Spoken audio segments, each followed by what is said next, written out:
Bismillahirrahmanirrahim. Allahumma sholli wa sallim ala sayyidina Muhammadin wa ala alihi washabihi ajmain. Amma ba'du. Semoga semua di sini dimaafkan Allah Ta'ala.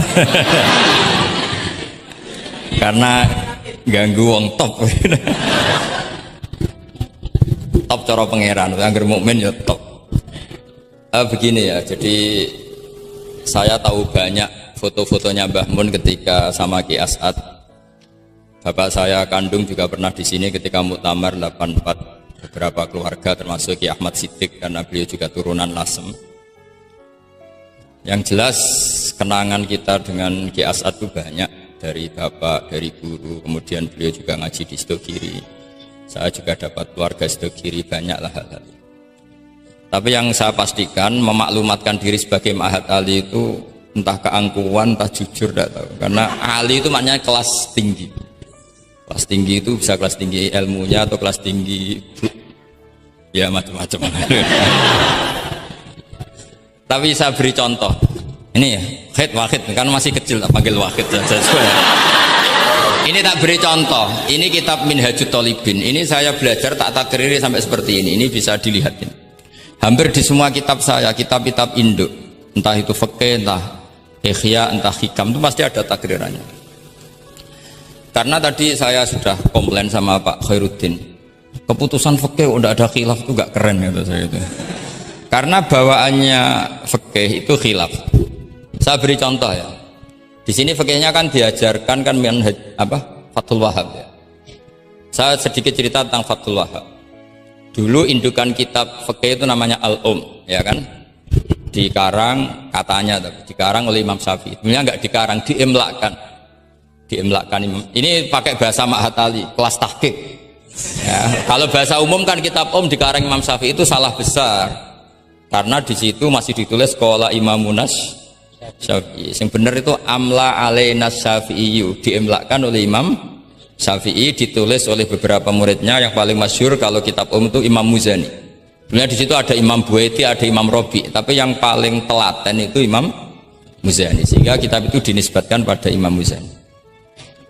Di beberapa itu juga ada yang dengan tanda kutip ditinggalkan oleh Imam Muzani, disebut Infiradul Muzani Anis Syafi'i. Kemudian setelah jadi Mukhtasarul Muzani, ini saya tanpa menyiapkan materi loh, karena sebenarnya saya sudah minta Gus Azam hanya ngisi di pengajian umum karena sudah saya kapok ke sini. Kapoknya itu bukan karena mangkel, tapi nggak ada perkembangan. Nggak ada perkembangan. Jadi hafal Quran itu keharusan seorang faqih. Baru hafal 4 aja diceritakan. Memang ini ngawur sekali itu sebetulnya. Memang normalnya seorang faqih memang hafal Quran. Enggak boleh hanya berapa? 4. Gak meyakinkan. Nah, Mukhtasarul Muzani itu ada beberapa hal yang beliau beda dengan Imam Syafi'i. Kemudian disarai namanya kitab Nihayatul Matlab fi Dirayatil Madhab oleh Imam Haramain. Saya punya kitabnya dan tak pelajari. Oh, ini maklumat. Bukan niat sombong, ini niat cerita fakta. Nihayatul Matlab fi Dirayatil Madhab. Kemudian Imam Haramain punya murid alim alamah yang saat itu belum suka tasawuf. Namanya Imam Ghazali. Beliau akhirnya menulis Al-Basit, berhubung Ma'had Ali sinau Basit gak pati iso, mergo kegeden digenti Al-Wasit. Al-Wasit ya ora pati disinau ini digenti apa? Al-Wajiz. Alhamdulillah kayaknya Pak Khairuddin juga gak punya. Punya kitab Wajiz? Wahid punya? Wahid Wajiz? Berapa halaman itu? Kitab Wajiz itu. Berapa halaman? Tebelnya aja kira-kira seberapa tebelnya? Ya tebelnya seberapa? Kalau nggak tahu isinya paling nggak tahu tebelnya. harganya masih ingat ya? Kalau nggak tahu isinya tahu harganya ya? Cetakannya DKI apa? Ya, ingat dia, kalau uang ingat dia. Jadi bawaannya orang nggak bakat soleh itu kalau uang tuh ingat. Terus setelah itu diringkas lagi sekaligus ada kritik tertentu. komplain tertentu disebut al-muharrar. Jadi memang syaratnya fikih itu harus ada yang komplain karena nggak bisa final. Disebut apa? Al-muharrar. Al-muharrar itu ya sudah dinamain al-muharrar yang sudah diteliti oleh Imam Rafi'i. Ada yang komplain lagi ya setengah sarah tapi setengah komplain.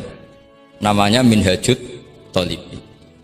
Minhajut Thalibin dikomplain lagi di era Syekh Zakaria Al-Ansari. Dari masdar dengan jamak mudzakkar salim diganti manhajut tullab. Ya maknanya sama, minhaj sama manhaj maknanya sama, thalibin jamak mudzakkar salim, tullab jamak taksir. Jadi asli ini yo cara Jawa mau akal-akalan tok, minhajut thalibin jadi manhajut tullab. Kemudian manhajut tullab itu dikarang sangat ringkas. Sehingga yang baca itu tidak paham. Mu'alifnya akhirnya dengar-dengar kalau anak-anak matahari itu tidak paham. Akhirnya terus manhajut tullab disarai sendiri oleh Syekh Zakaria Al-Ansari. Jadi Fathul Wahab. Loh alhamdulillah ya masih banyak yang nggak paham. Padahal sudah sarah. Artinya sarah kan gampang. Ya tidak paham itu bagus kan, kita ngaku tidak paham tawadhu. Daripada ngaku paham nggak paham, mendingan ngaku nggak paham kan. Kemungkinannya dua kalau ngaku nggak paham, mungkin tawadhu, mungkin betul adanya. Yang kedua lebih Nah saya cerita sedikit tentang kenapa fikih itu harus ada dan selalu ada khilaf. Karena itu masalah furu'iyah apa? Saya beri contoh, ini kitab Minhajut Thalibin dan saya punya catatannya banyak. Oh sampai gini, sampai sarah-sarahnya punya saya. Terus catatannya ya banyak. Saya bangun tidur saja bisa, saking seringnya belajar. Dan saya alhamdulillah tidak punya masalah ingatan. Jadi kadang banyak guru punya masalah apa? Ingatan. Tapi tidak perlu dianggap harus kemana gitu, ke rumah sakit apa, tidak perlu, nggak ingat gitu. Misalnya sampai tak kasih tahu, siapa paling pintar jagomu tak bedaan. Yang namanya sujud misalnya. Sujud itu apa coba? Secara lughat. Wat'ul jabha alal ardi. Sehingga Imam Rafi'i berpikir sujud itu asal ada wat'ul jabha alal ardi ya sah adanya. Dan beliau mengklaim, ini saksinya Pak Khairuddin ini, wasabe as-sujud wa aqalluhu mubasyaratu ba'di jabati musallahu. Ya. Beliau hanya mengatakan wala yajibu wat'u yadaihi wa rukbataihi wa qadamaihi fil azhar. Wala yajibu. Ini kalau nggak percaya, sama baca. Masih tarakum bisa ya? Coba baca. Wala yajibu coba wat'u yadaihi pakai nada Indonesia, jangan nada negara sebelah coba. Wala yajibu wat'u yadaihi wa rukbataihi wa qadamaihi fil azhar. Jadi menurut Imam Rafi'i ketika sujud itu tidak harus wat'ul yad, tidak ada wat'ul rubbah, tidak ada wat'ul. Nah, karena secara lughat yang namanya sujud itu ya seperti itu, wat'ul jabha. Dan sujud itu sudah dikampanyakan sedemikian rupa bentuk apa ketertundukan tertinggi yaitu dengan wat'ul jabha. Artinya posisi kepala di bawah pantat.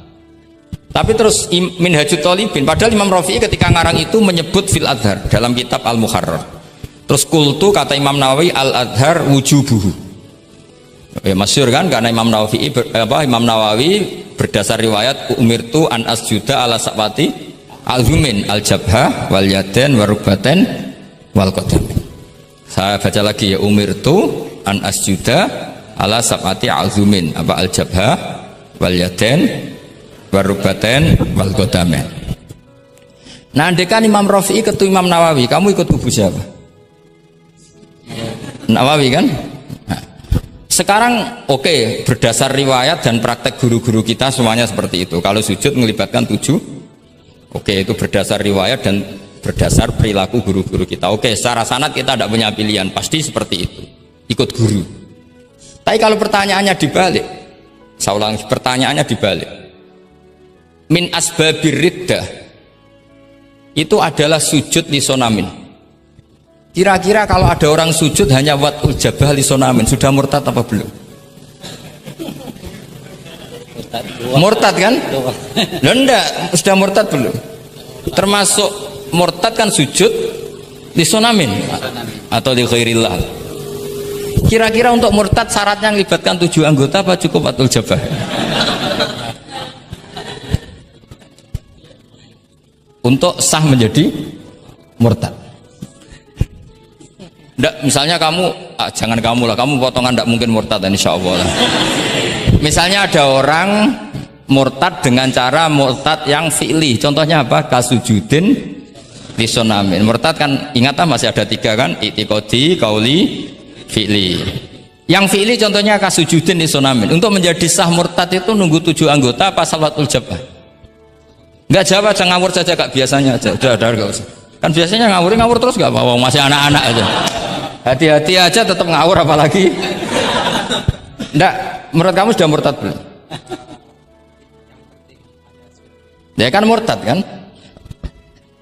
Artinya kalau itu sah untuk menjadi murtad, harusnya juga sah untuk menjadi sujud, karena sama-sama simbol. Sujud watul jabah fakot ya simbol takzim ke Allah setinggi-tingginya. Kenapa menjadi murtad? Karena ini simbol hormat kepada sonam setinggi, sehingga Imam Rafi'i berpendapat sujud itu tidak harus melibatkan anggota 7. Ya kira-kira gitu loh. Makanya tadi saya juga matur Mas Hasan, piye gurumu mbok kanyamu lah, guru keduren. Maca fikih ora ana khilaf iku fikih apa? Fikih ben seru itu harus ada khilaf. Ya ini sama yang baca supaya jadi seksi. Kalau menurut Imam Rafi'i seperti itu. Enggak, ya harus jadi wala yajibu ini. Enggak akan keliru. Tadi kan sudah tak baca. Wala yajibu wad'u yadayhi wa rukbatayhi wa qadamayhi fil adhar. Imam Rafi'i di Muharrar terus qultu al-adhar wujubuhu. Ya kan sama-sama bilang al-adhar. Imam Rafi'i bilang enggak wajib ya al-adhar. Imam Nawawi bilang wajib ya al-adhar. Kamu partai ditutup wallahu alam. Oh iya.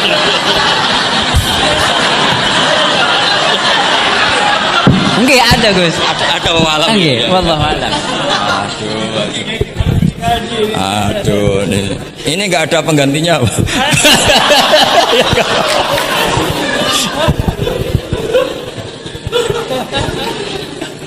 Jadi fikih itu mau tidak mau harus khilaf karena sudut pandangnya seperti itu. Misalnya sopan itu baik. Misalnya saya di sini, kiai kamu saking sopannya itu dodok mulai sana itu bagus. Tapi nak kiaimu apa kepleset terus kue sopan. Sedang kiaimu kesemper lagi dok. Sehingga kita sebagai kiai itu mikir sopan itu bagus. Tapi kalau berlebihan kan tidak efektif kan. Cong aku pengen jedeng tuntun kayak kokono. Soal sini tuh kan deprok terus melaku ke sini. Jadi makanya ya kita harus ngeritik juga, sopan berlebihan juga akhirnya ada efektif. Jong sedeng kiaimu tiba mati kayak lagi dok kan gitu kan. Nah, sekarang perempuan juga gitu. Mbak-mbak yang cantik tuh baik sopan apa baik tidak sopan? Baik tidak sopan. Karena kalau sopan sama Pak Wahid, ayo sopan, mesti eling terus ra iso turu.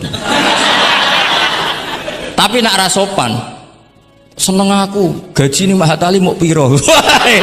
Itu langsung lupa, dan itu bagus karena melupakan Nah, lo betul ini kan katanya tadi siapa yang hafal Quran?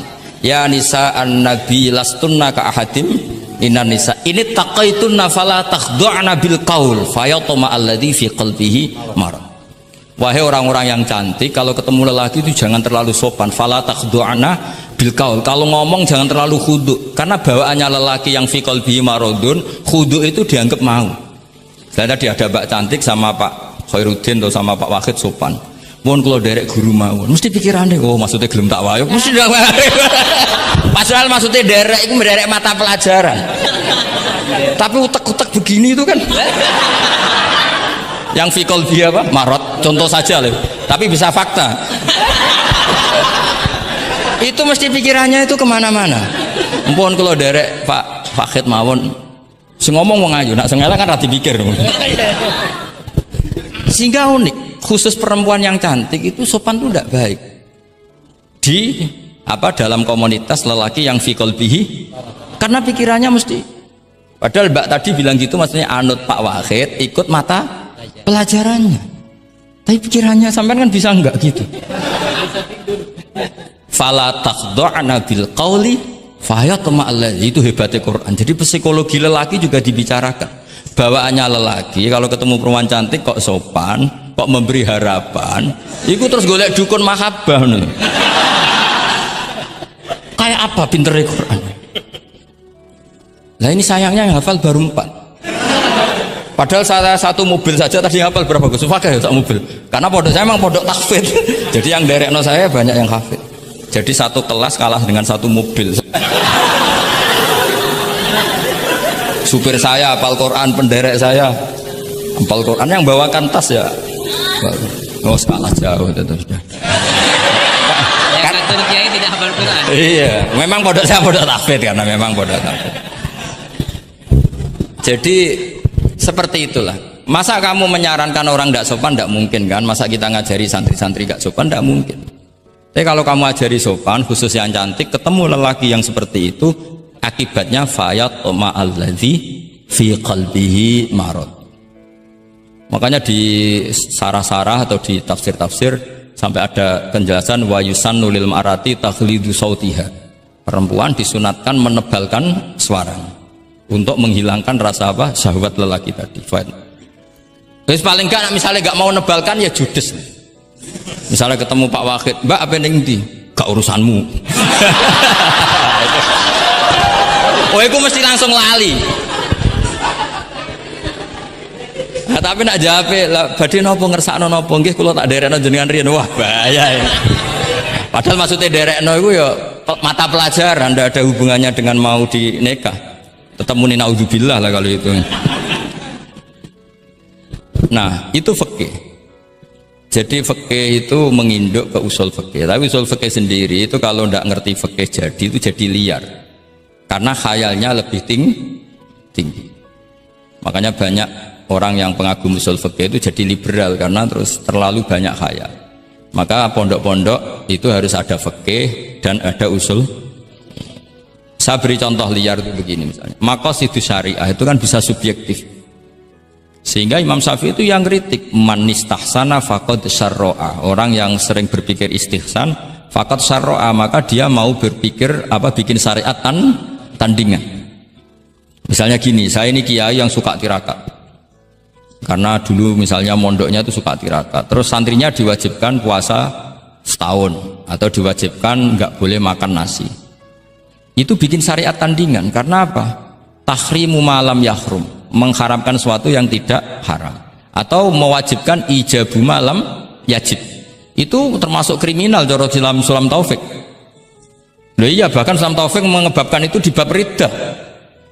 Saya ini sudah tak toleransi, temu tak tulis minal kabair, kalau di Sulam Taufik dimasukkan bab riddah karena ijabu malam yajib berarti bikin syariat. Atau tahrimu malam yahrum juga artinya bikin. Nggak tahu guru di sini biasanya tahrimu malam yakrum apa tahrimu malam yukarrom. Umumnya bacanya apa? Bisa dua. Ya rodok maju berarti sermaya. Nah, tapi kamu tidak bisa menyalahkan kiai-kiai yang mengharuskan muridnya tirakat karena itu cara untuk kasrus syahwah misalnya, untuk memecah syahwat. Tapi tetap saja nggak boleh mewajibkan karena nanti ada syariat tandingan. Nggak boleh. Syariat ini sudah sempurna, nggak boleh ada syariat baru. Yaitu disebut ijabu malam yajib atau tahrimu malam yakhrum. Maka kata Mbah Mun, resikonya jadi kiai ngalim. Mbah Mun sering guyon gitu. Aku kiai ngalim jadi ribet. Apa ngaramno rokok sing darani halal yo akeh. Di halalno cah cilik-cilik rokok. Jadi kiai itu kan lebih tunduk ke konstitusi ilmu. Ribet lah, ribet. Misalnya begini, sampean tak bedheki. Assalamualaikum ketika salam itu yang wajib salam pertama apa salam kedua? Pertama. Itu wajib niat mufaroqah apa niat menghabisi sholat atau mengakhiri sholat apa enggak perlu niat?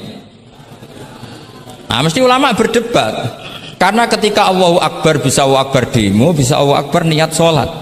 Maka untuk membedakan, lo kan bisa aja kan?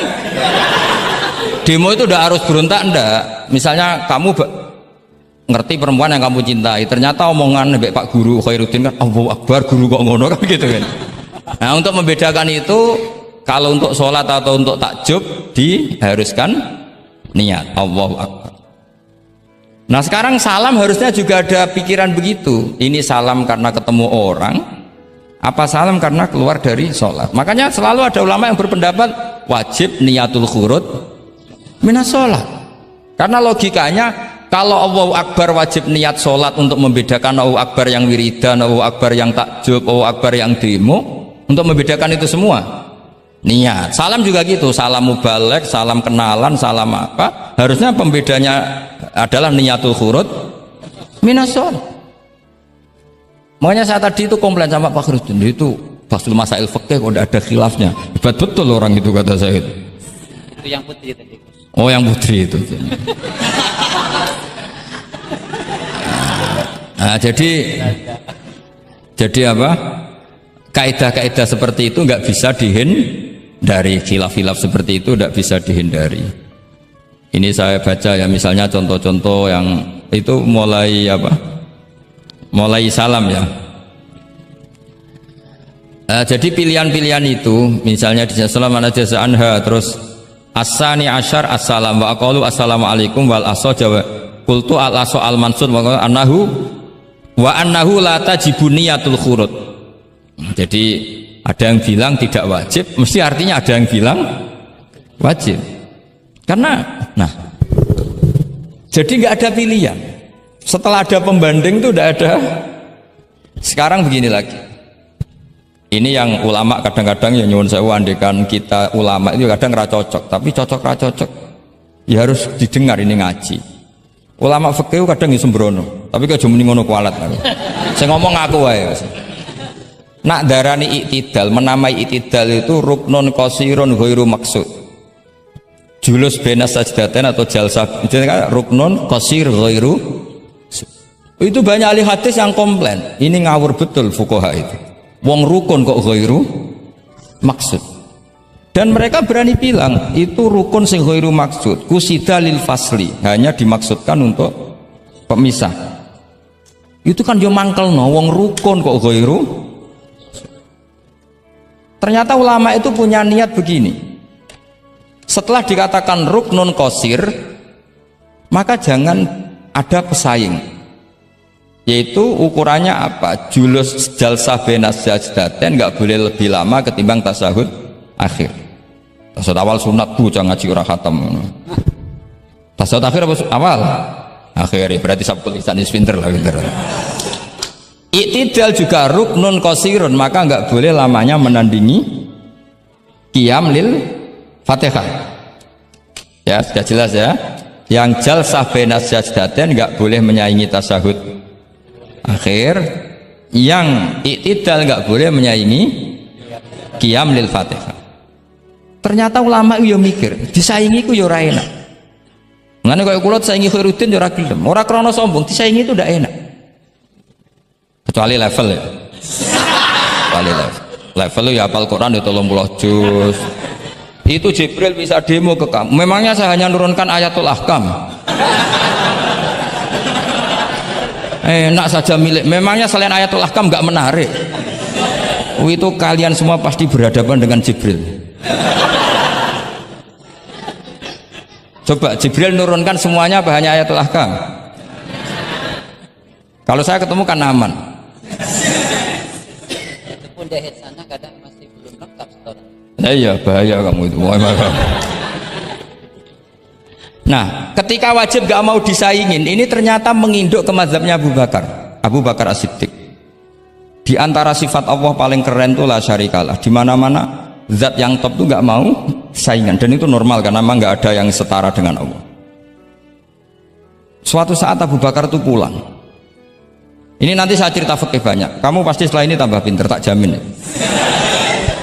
Bukan barokahnya saya lah, barokahnya Mbah Mun, barokahnya Mbah As'ad gitu. Tapi kena ras sombong yang nggak termasuk barokahku lah gitu. Nak kamu tidak sombong, tapi sombong juga gak apa-apa. Terus biasa salah, orang salah sombong salah liane.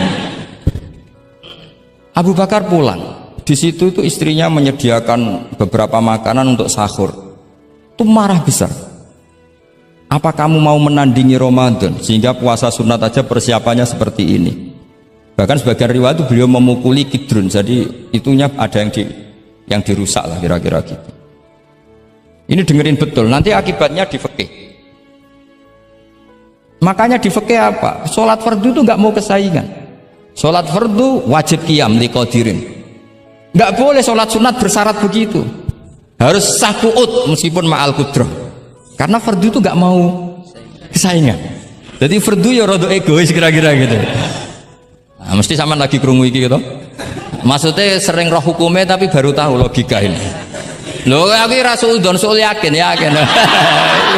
Soal yakin. Karena fardu itu nggak mau.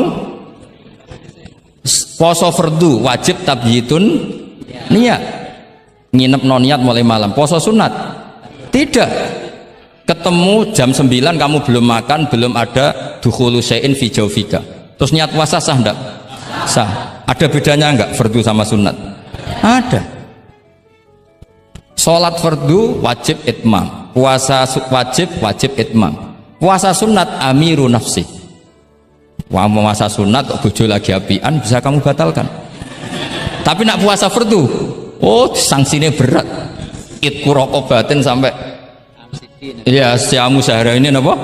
Mutatabi'an. Terakhir itamu sitina. Tapi kalau puasa sunat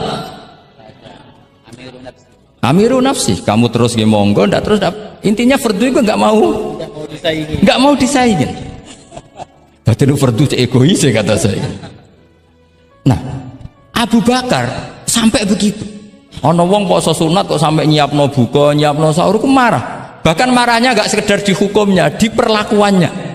Kamu itu memperlakukan puasa sunat aja kok kayak memperlakukan fardu. Hanya di menunya, di persiapannya. Dan ternyata Imam Syafi'i benar, ternyata di hukumnya juga harus beda. Misalnya tadi qiyamul qadir fil fardi wajib qiyam, tapi kalau sholat sunat boleh qu'ud walau ma'al qudrah alal qiyam. Jadi ini ulama, ini perpaduan usul fikih dan fikih. Jadi fardu itu ya agak angkuh lah kira-kira gitu. Angkuh itu kalau baik namanya izzatun nafs. Memang harus beda. Lah di sini. Nah, di bab zakat juga sama. Ukuran wajib itu apa? Akhdhal imamu qahron atau la yuqta'u yadu sariki. Ben kita tambah pinter. Tetap goblok ya ora apa-apa zaman akhir, tapi kita tak pinterno sithik lah. Ketika seseorang diputuskan wajib zakat, kok tidak mau zakat? Efek hukumnya apa? Akhdhal imamu qahron. Imam boleh ngambil paksa. Atau kalau mustahik itu nyuri dengan kadar yang memang jatahnya la tuqta'u yadu. Mergo ana syubhatul milki. Jadi, paham ya? Jadi sampean misalnya fakir, tanggane Pak Khalidin gak gelem zakat, nyolong jatah. Andaikan dia lomo mustahik kamu itu dapat sekian. Itu nggak boleh dipotong tangannya karena kamu ngambil jatah. Jadi sekali diputuskan wajib itu punya akibat akhdhal imamu qahron atau la tuqta'u yadu sari. Jadi itu fikih. Jadi fikih itu konsisten. Nah, sekarang yang dikatakan fikih itu ainut ta'ah apa shawab, apa hak. Nah, itu yang ulama berdebat. Sekarang misalnya sampean tak bedheki begini. Sing darani salat sing sah iku madhep kiblat. Betul kan? Ya, betul. Masih ingat ya? Sekarang madhep kiblat itu menjadi baik karena nurut Allah apa karena madhep kiblat? Karena nurut Allah, sehingga semangat fikih semangat taat ning Allah. Falau sholla arba'a raka'atin bi arba'i jihadin itu enggak perlu i'adah. Karena ketika aku istihad sana itu kiblat, rakaat kedua rubah ke sana, rakaat ketiga rubah. Allah ngitunge, cah iku capek oleh kepin roh kiblat tenanan nganti spekulasi ping 4. Artinya apa? Karena kadang Allah itu butuh taat apa butuh kasile? Butuh taat.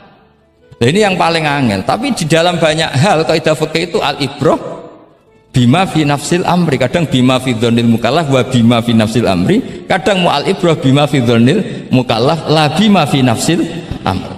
Jadi selalu fikih itu khilaf. Fikih yang furu'iyah maksudnya, yang furu'iyah.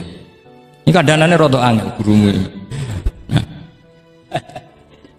Nah, sekarang misalnya seperti itu, ijtihad tadi. Ijtihad itu apa coba?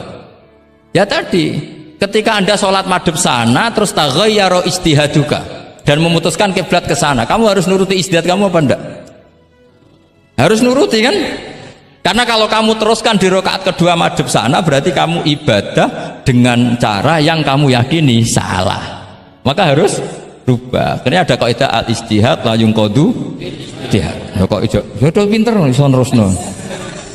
Nah, ternyata itu sudut pandang kalau dengan kaidah itu, sehingga lau shalla arba'a raka'atin bi arba'i jihatin sahhat salatu.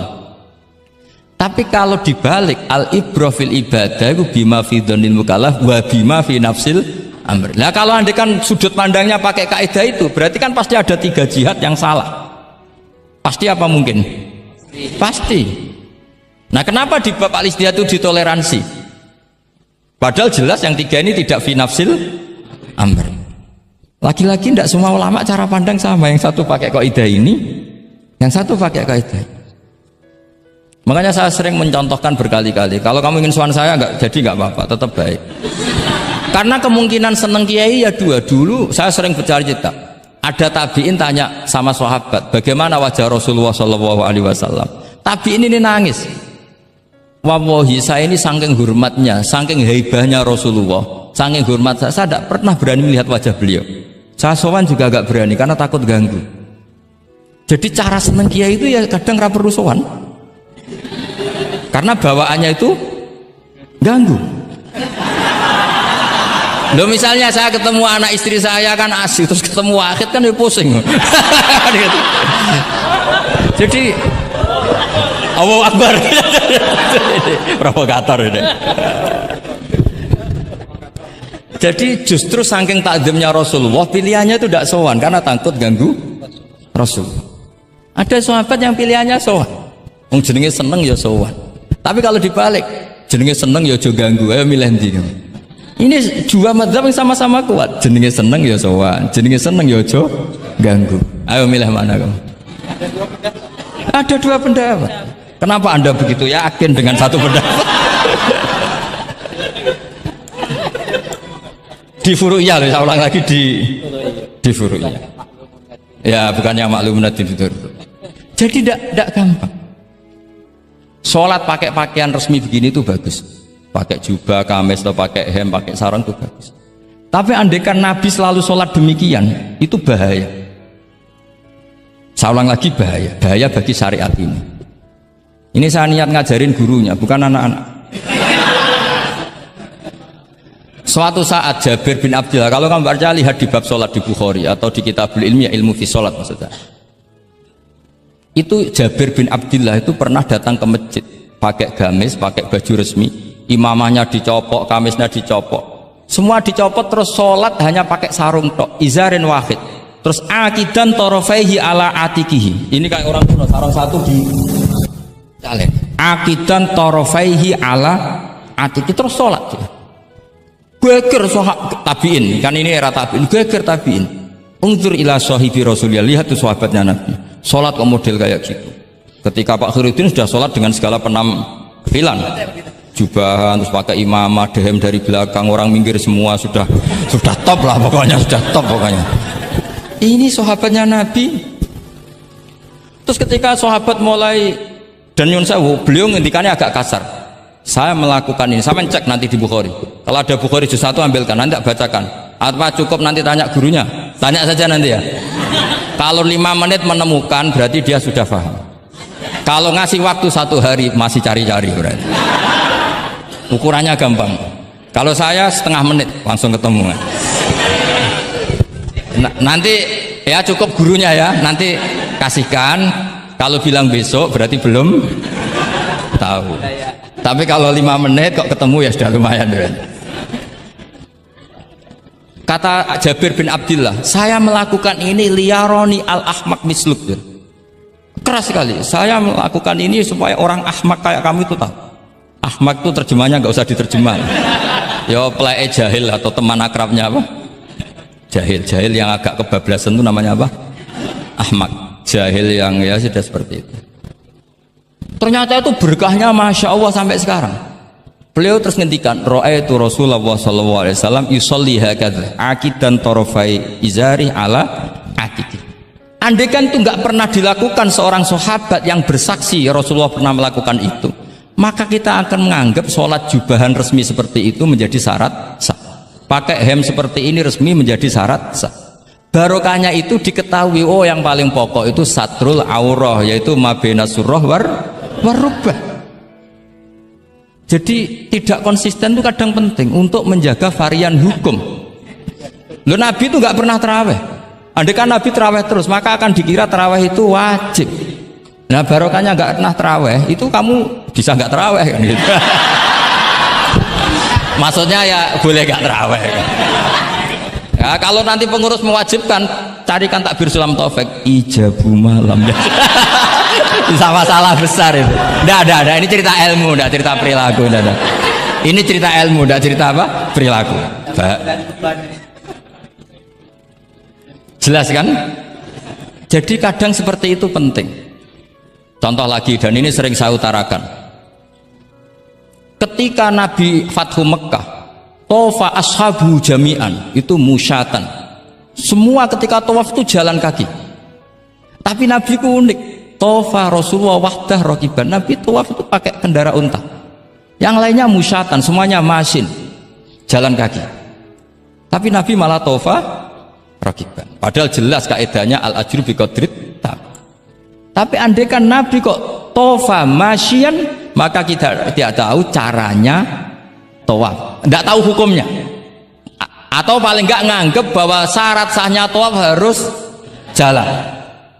Tapi barokahnya Nabi tofa rokiban, akhirnya ada hukum. Ternyata syarat sahnya tawaf tidak harus jalan, tapi boleh berkendara. Akhirnya kita tahu orang sepuh sedikit sholat apa tawaf pakai kursi roda, pakai macam-macam. Jadi semuanya itu berkah, perbedaan itu berkah. Tapi yang baca harus orang alim. Kalau orang yang fikal bi marot ya piye Nabi karep wong ya kon mlaku dene enak-enakan numpak. Ya ribet nek kena wong sing fikal bi marodun fazatahum wa marad. Jadi ribet ini ustadz satu ini ribet. Termasuk subuh kesiangan. Ya subuh kesiangan ini contohnya kok kayak perilakunya. Ini Kiai Hasan contohnya kayak perilakunya. Sholat itu ada waktunya. Sekali waktunya habis, normalnya sudah tidak wajib, ya enggak? Kamu mau sekolah, selesainya jam 12, kamu bangun setengah 1, harus sekolah pada usah? Karena momen sekali kelewat kan, nggak bisa diulang kan? Normalnya sholat qadha itu tidak wajib, normalnya, karena momen waktunya sudah habis. Dan qadha normalnya juga nyuwun sewu haram. Normalnya, tapi berhubung Pak sering kodok terus bilang nggak haram kan? Karena yang kodok bukan hanya santrinya tapi apa? Gurunya. Tapi nyun sewu, Nabi itu tahu ditakdir kodok. Saya tidak bilang Nabi kodok, ditakdir kodok. Ini bedanya Nabi dengan kamu. Nabi pernah ditakdir kodok, dan nyatanya Nabi tetap sholat. Akhirnya jadi syariat kodok itu tetap. Andai kan Nabi tidak pernah kodok, maka orang cara berpikir waktunya kan sudah habis, pasti malaikat bagian nyatet sudah gak ada. Lalu apa sholat wong sing nyatet wis tutup buku kan? Karena logika waktu itu kalau momennya kelewat ya sudah normalnya. Tapi agama ini tidak seperti itu. Berhubung Nabi pas kodok juga sholat, itu kayaknya juga jamaah ya. Wah itu yang ribet itu. Ya kan jamaah kan itu. Jamaah kan? Wah, aku nak mbok praktekno ning pondok. Ya ribet. Separuh pondok kodok terus dimami Khairuddin sing komat wahid. Wah. Perkara kan? Nah, barokahnya ngerti kunut itu sunat, pura-pura ndak kunut. Akhirnya kayak orang baik kan? Yaitu mau melakukan sholat duha. Ini iya, akhirnya guru saya sedang sholat duha. Itu husnudon yang gioblok gitu.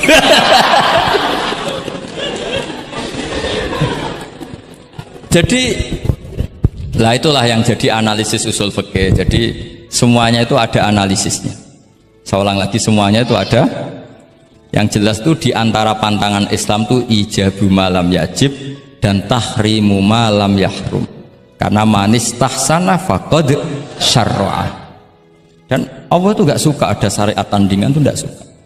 Karena bahaya kalau semua orang istihsan, bahaya. Saya pernah ini cerita nyata. Ada pengurus yayasan yatim piatu yang sehat, saya ulang lagi yang sehat. Sehat yayasannya, sehat apa keuangannya, sehat perilakunya. Datang ke saya minta doa, minta nasihat. Normalnya kan saya puji, tapi saya dingin saja. Saya bilang yayasan yatim piatu itu bagus, tapi lebih bagus lagi kalau dibiarkan, karena anak-anak yatim ini kan milik keluarga. Setelah bapaknya mati biasanya mbahnya ngerawat, Pak D, Pak Leknya ngerawat. Nah, dengan kamu ambil ke yayasan itu, dia tercerabut dari keluarga. Satu, Anda jangan merasa perilaku Anda atau solusi Anda atau amal Anda lebih baik. Bisa saja kalau di keluarga lebih. Tak beri contoh, anak yatim di kampung saya ini gendut-gendut, karena dulu Pak D, Pak Leknya, mbahnya tidak pati sayang, barokah yatim sayangnya berlipat. Terus kedua, barokahnya di rumah makannya bebas. Kalau di yayasan kan harus pakai jam. Mana seneng cah cilik makan di jam. Jadi biar, ya nah ini lagi-lagi khilaf. Yang setuju yayasan yatim, yang sehat loh, kalau kan yang nggak sehat memang kita tidak cocok. Yang sehat, bayangkan yang sehat. Itu saja ada masalah. Karena tadi anak ini kan bagus, makanya Mbah Mun pernah dawuh. Ya yayasan yatim piatu itu ya apik, tapi gak oleh bocah tercerabut sangka keluarga. Nah ini kalau kita mentasrek terus semua anak diambil terus gak tahu Pak D-nya siapa, mbahnya. Meskipun ditulis, tapi kan gak semudah itu. Ingat kalau hanya sekedar di catatan dokumen kan. Tapi kalau dibiarkan di keluarga ngundang Pak D, Pak Le, mbah dan sebagainya. Jadi gak bisa misalnya kamu bahas masalah gimana hukumnya mendirikan yayasan yatim piatu. Terus kamu bilang sunat mutlak, tidak bisa, karena di sini ada unsur tadi.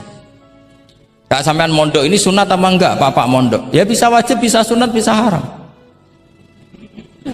Karena yang haram misalnya gini, kamu di kampung kamu itu andalan, tidak ada orang baik kayak kamu, tidak ada yang bisa ngaji kecuali kamu. Enak-enakan mulang neng pondok, mergo keren timbang mulang neng kampung, mau wong telu. Makanya Mbah Mun kalau guyon sama saya masih ingat betul lagi. Jadi kiai yo latihan, aku tahu keliru kata Mbah. Tak pikir keliru apa? Anak perainan ditanya Mbah Mun, "Cung perainan kok ning pondok?" Mbah Mun sempat kusnudon kayak cah sregep, wong perainan kok ndak pulang. Ternyata, "Lho perainan kok ning pondok, Cung? Kok sregep temen?" "Mboten, Mbah, nate ngomah ken ngarit." Ternyata. Jadi kusnudon itu kadang gitu. Semenjak itu Mbah Mun kalau ada perainan, "Cung, mulai Cung ben kenal wong tuamu." Jadi malah dibalik. Iya kan kalau kelamaan ke pondok kan nggak roh asal usul orang tua sehingga tidak punya empati, tidak punya kasihan kan. Orang tuanya berjibaku ngarit apalah kerja apa. Nah ya artinya terus kamu tidak bisa semua santri yang perenan tidak pulang berarti santri baik. Sebetulnya tidak mesti juga. Santri takut ngarit kan gitu. Ini namanya sudut pandang gitu. Jadi masalah-masalah furu'iyah itu tidak bisa tidak seperti itu. Nah, sehingga kita tahu di kitab Mahali atau di kitab beberapa kitab fikih mesti kaul awal, kaul sani, kaul salis dan sebagainya. Karena ini masalah sudut pandang. Wali nikah misalnya, wali nikah itu kalau fasik sah apa enggak? Wali mujbir. Ada ulama yang mengatakan kalau wali mujbir fasik tetap sah jadi wali. Likamali syafaqatih, karena seorang wali ini pasti sangat sayang, meskipun fasik dia orientasi tentang anaknya tetap bagus. Ada yang bilang enggak, kalau fasik harus dicabut hak walinya. Di mana-mana orang fasik sudah error. Jangan-jangan karena dia pemabuk atau karena dia tukang judi, pikirannya dapat menantu yang kaya meskipun tukang judi. Bahaya ini kalau diberi hak wilayah atau hak wali. Makanya ulama mengatakan sekali fasik dicabut. Nah ya yang satu memandang umumnya orang tua meskipun fasik tetap likamalis. Tapi kata siapa di sosial itu mesti semua orang begitu apa tidak mesti? Tidak mesti. Makanya kalau saya ini mengatakan cabut saja. Li'annahu la yu'manu ayadu'aha inda fasikin misli.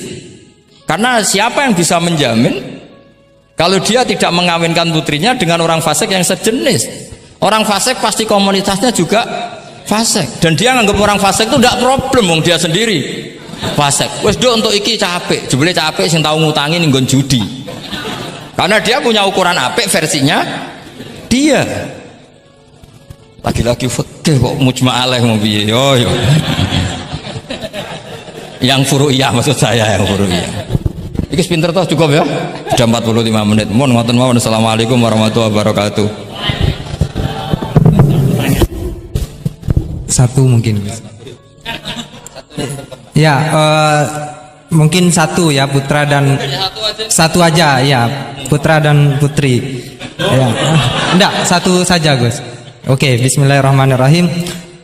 Terima kasih. Mungkin yang tadi perlu saya berikan catatan. Oh ya catatan ya, ben ketok pinter ya.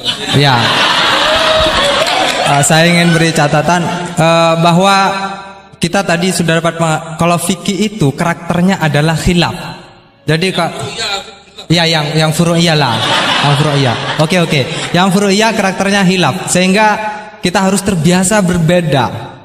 Dan soal tadi kesantunan, kesopanan itu orang ekspresinya berbeda. Kadang kita salah ketika kita mengkritik, kadang ketika kita berbeda pendapat kita lalu dianggap tidak santun. Padahal ulama-ulama kita soal urusan furu'iyah itu hal yang biasa. Termasuk bahkan mungkin yang tadi sering dikali dikutip oleh Gus Baha, manistahsana faqad syarra'a, bahwa itu adalah kecaman dari Imam Syafi'i. Mungkin Gus Baha perlu saya tidak tahu ya. Ini tag ini sudah sampai atau tidak kepada beliau. Ya, saya bacakan tagnya. Saya harus baca. Kalau ingatan tidak sebaik beliau saya. Tapi kalau catatan saya lebih baik mungkin. Fawatihur Rahamut. Qala Syekhul Akbar. Inna maqsudas Syafi'i min qawlihi man istahsana faqad syarra'a hada madhul mustahsin wa arada anna man istahsana faqad sara bimanzilati nabiyyin dzi syari'atin wa atba'u syafi'i lam yafhamu kalamahu. Saya tidak ingin mengatakan beliau tidak paham, mungkin tag ini enggak sampai. Ala wajhi hada wallahu a'lam. Jadi bahkan yang kita anggap itu sudah sangat pasti Syafi'i sedang mengecam, ternyata ada juga khilaf. Ternyata maksudnya Syafi'i adalah sedang memuji, madhul mustahsin. Faqad sara bimanzilati nabiyyin di syari'atin wa atba'u Syafi'i lam yafhamu dzalika. Walaupun wallahu a'lam. Ya, tapi kita poin-poin saya adalah akui bahwa ada perbedaan, gitu kan. Oke, silakan saya beri pertanyaan satu saja. Oke, mungkin Ustadz Khairuddin bisa menentukan siapa? Saya Jaya yang menentukan. Oke, Lutfi, mohon maaf bukan soal berkualitas tapi dia lebih dulu sampai di sini karena dekatnya. Dipersilakan.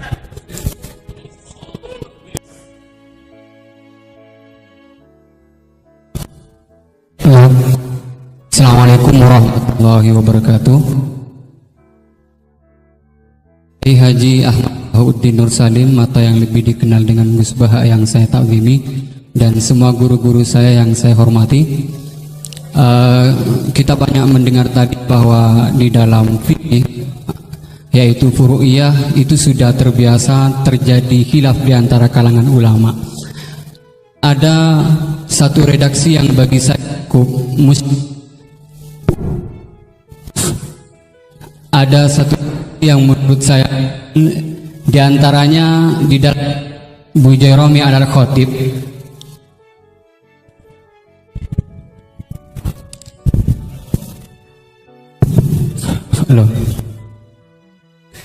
Di antaranya redaksi yang terdapat dalam kitab Bujairami al-Khatib, dan ini juga dikutip di dalam kitab I'anatul Talibin ketika membahas soal apakah ad-dukhon itu dapat membatalkan puasa atau tidak. Dukhon yang dimaksud di sini adalah dukhon yang masyhur dengan kata at-tutun atau tembakau, atau dalam konteks sekarang mungkin rokok. Itu kan ulama sebetulnya berbeda pendapat, bukan hanya dalam apakah membatalkan puasa atau tidak, bahkan hukum rokoknya aja ulama sudah berbeda pendapat. Tetapi kemudian ada redaksi yang menarik bagi saya cukup muskil, yaitu beliau tiba-tiba mengatakan begini, la'anallahu man ahdatsahu, semoga Allah melaknat orang yang memproduksi rokok. Itu penting digarisbawahi, la'anallahu man ahdatsahu. Man ahdatsahu bukan man ista'malahu.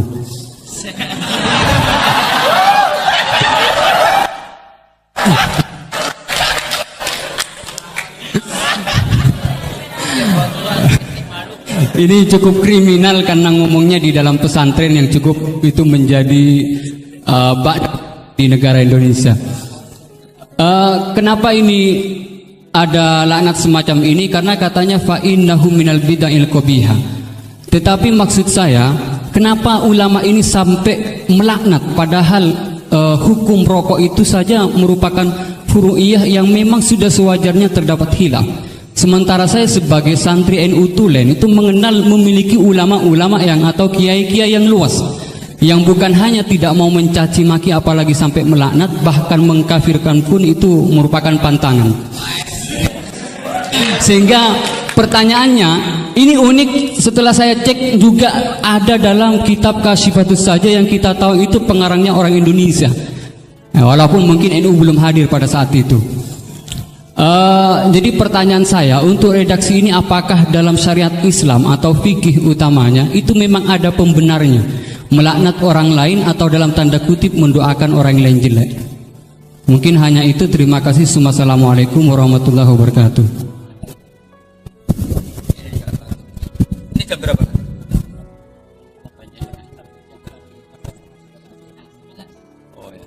Bismillahirrahmanirrahim. Semoga Allah mengampuni Pak Wahid. Itu takbir itu ngawur sekali.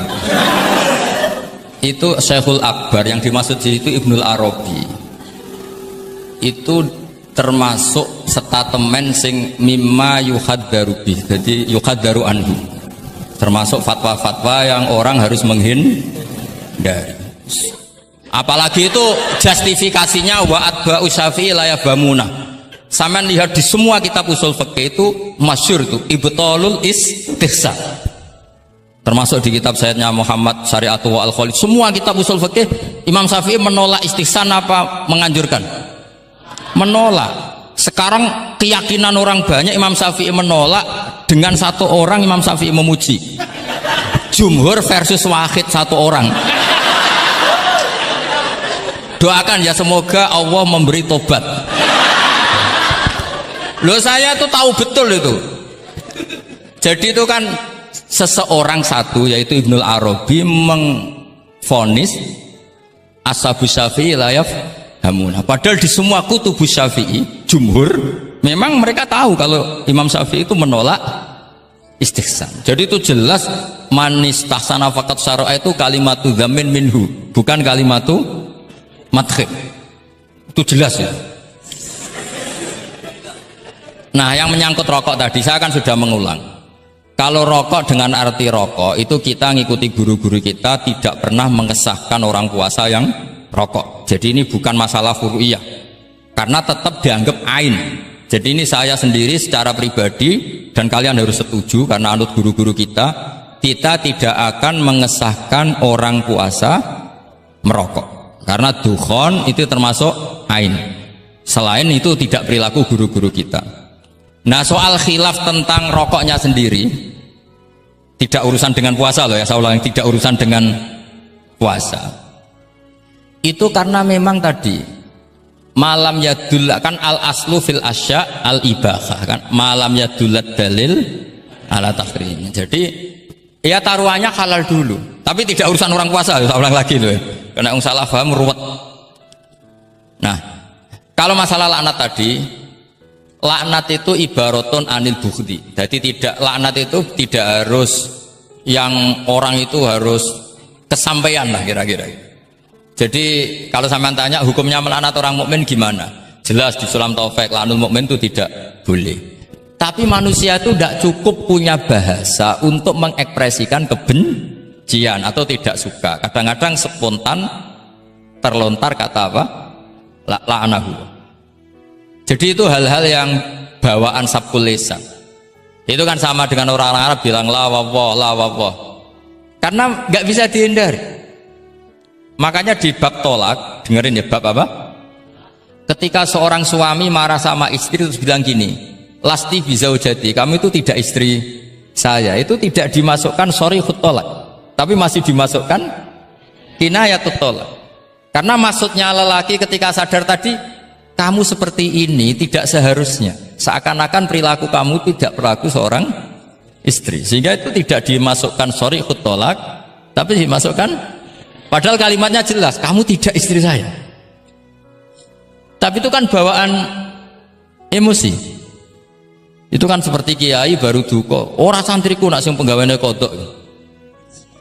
Nah sekali-kali kiai ini takut, terus kalau santri ini tiang lintu, yo orang ngawur ya. Karena ya ora trimo nak santri ini dipek wong liya kan gitu.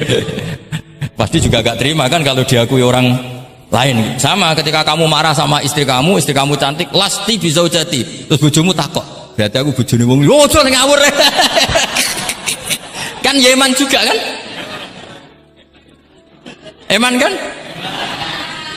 Jadi makanya di semua hukum itu selalu kalau masalah ungkapan kalimat itu kira-kira yang mirip la yu'akhidukum wa billahwi fi aimanikum, karena bawaan kalimat spontan itu pasti ada.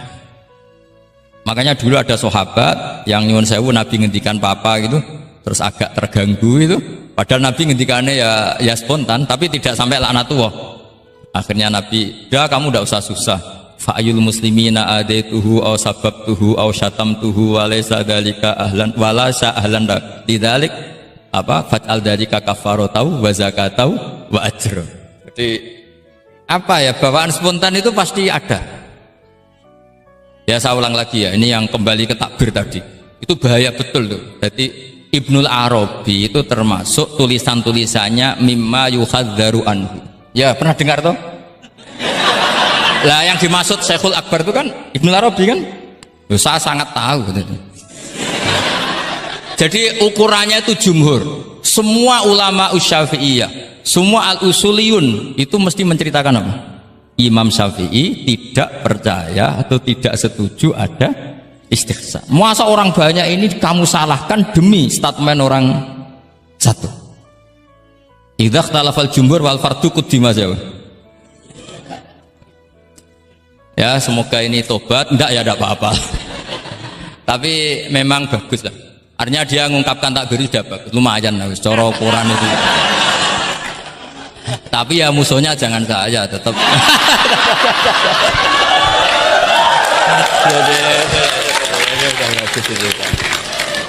Kalau ada yang jauh seperti Abdul Wahab Wartab memadukan yang dimaksud. Oh enggak mungkin, itu memang salah. Jadi cari saja di ya ibtalul istihsan. Ya pokoknya walhasil ashabu Syafi'i semuanya menolak istihsan. Wong Imam Syafi'i butuh gini. Kalau nanti ada istihsan yang baik, mintanya Imam Syafi'i jangan katakan istihsan, itu masuknya kias. Karena kalau kias kan ada makis, nginduk ke makis aleh. Lah makis aleh ini ada nasnya. Pokoknya butuh Imam Syafi'i itu jangan sampai orang tercerabut dari akar Quran dan hadis, kemudian istihsan dengan subjektivitasnya sendiri. Dan itu kalau pakai subjektivitasnya sendiri namanya fakot syarro. Dong ya ini. Oh, alhamdulillah. Tapi ini sudah pinter loh ya, jangan terus.